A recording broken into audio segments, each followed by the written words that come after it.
To start this review off, I want to talk about Sam Shaw, because at the minute he's good at doing backstage promos, backstage segments, but what is his future? Are they going to build up to a wrestler coming in to save Chrissy Hem, or is he going to make an open challenge because he thinks he's that great? I'm quite curious because as much as these backstage segments are building up his character, what's his future? The match between Team Dixie and Team MVP does get accepted on behalf of Magnus, and I'm liking how this match is getting made because there's a bit of concentration to give you the thought that Dixie's going to win, with the fact that she's the current owner. She's got this segment later, and we've got Magnus's fallout or disagreement with MVP, and MVP being a new person in the company and actually bringing some positivity to the company. So I like how they're building it up. I'm looking forward to seeing who the two teams are, and I also like the fact that the opener also achieved Gunner and Magnus tees for the main event. One thing I miss in wrestling companies, which really does help to bring out the power of a wrestler, is handicap matches where they're not having to be tagged in. And that's exactly what Samoa Joe got. He didn't fight just one member of Bromance, he fought all three. And even though we knew the outcome, how this match was going to go, it showed the power of Samoa Joe before his later involvement at Lockdown. Even though TNA brought in Lady Tapper, this possible monstrous knockout for Chris Sabin, that's not really enough to excite me for the Knockouts division. Like, we got Gail Kim defeating Madison Rayne in my opinion, a not very good street fight. I'm just waiting and wanting to see new knockouts be brought in. Ones that, if you watch the developmental of TNA, them to come in. Maybe ex WWE divas, or just something that sparks interest. Stuff that are going to make people want to see the knockouts division. Because right now, it's been a while since the knockouts division has actually felt important, felt enjoyable. So I just want to see new knockouts brought in. Following last week when Bobby Roode had that big argument with Dixie Carter because he felt he was being used, he weren't getting his World Championship match. We all got the thought that he was finishing, he was going to quit, and that was him done. This week he gets a little prep talk from James Storm. And here I thought they're turning Bobby Roode, who is one really good heel for your company, base. And him and James Storm talk about their history and time together. And I thought, are they reuniting Beer Money? Yes, it would give a great tag team back together in TNA, which would be great. But they both branched off and actually started to make single names for themselves. So to take them a step back and reunite them, yes, it may get them both on TV in a successful way, but I feel they could be done better being singles wrestlers in the main event scene. But when it actually came to the Bobby Roode in-ring announcement, he basically does quit the company, saying he's sick and tired of people being against him.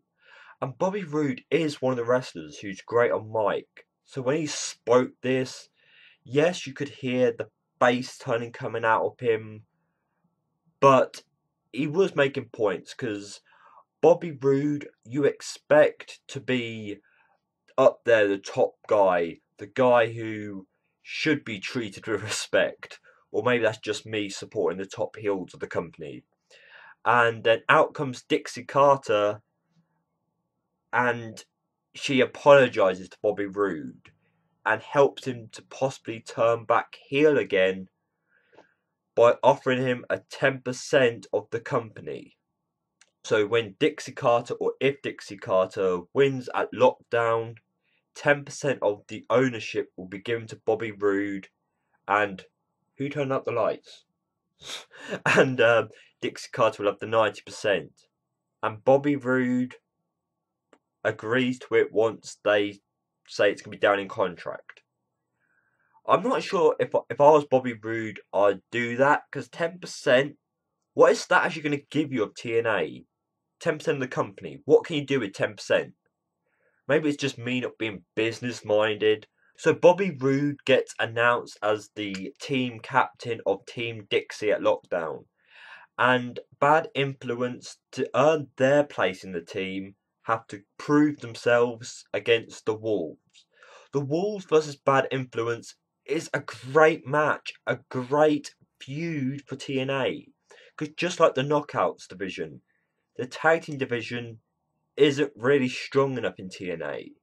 So to have your probably your two best tag teams in a match to tease what could possibly come in the future is a great thing. I did really like this match. Good spots, great stuff on both tag teams. The problem is it was short. It probably didn't offer us as much as it could have done. But in the end, the Wolves defeat Bad Influence. And we do question where are Bad Influence going to go from here. Have they earned a place in Team Roode or Team Dixie? But for future references, I wouldn't mind seeing this match continue, probably chasing the tag team championships. So thanks to TNA's video packages on Gunn and Magnus, the main event felt important. And I went into this match with an open mind. Because the amount of times us fans have praised and wanted to see wrestlers getting a chance, new matches, and pushes for individual wrestlers, we had Gunner. Yes, you could say what you want about Gunner. You find him boring. You don't think he's ready. He's not had the best build-up.